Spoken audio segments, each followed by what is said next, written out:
తూర్పుగోదావరి జిల్లా పందులపాక గ్రామంలో శ్రీ పడాల పెద్ద పుల్లారెడ్డి జిల్లా ప్రజా పరిషత్ ఉన్నత పాఠశాల ప్రధానోపాధ్యాయులు చీర్ల శ్రీనివాసరెడ్డి సారథ్యంలో విద్యార్థులచే నేను బడికి పోతా అవగాహన ర్యాలీ పందులపాక పురవీధుల్లో నిర్వహించారు.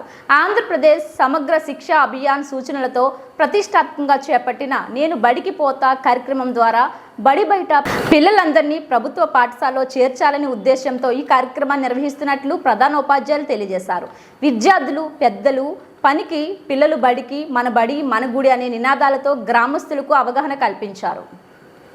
చేయడం జరిగింది. ప్రతి ఒక్కరు కూడా బడియుడు గల పిల్లలందరూ కూడా బడిలో ఉండాలి, పెద్దలు పనిలో ఉండాలి, పిల్లలు బడిలో ఉండాలి అనే ఉద్దేశంతో మరి ఈరోజు ఈ కార్యక్రమం చేపట్టి అందరినీ కూడా మరి బడిలో చేర్పించడానికి ఈ ర్యాలీ నిర్వహించడం జరిగింది. ఈరోజు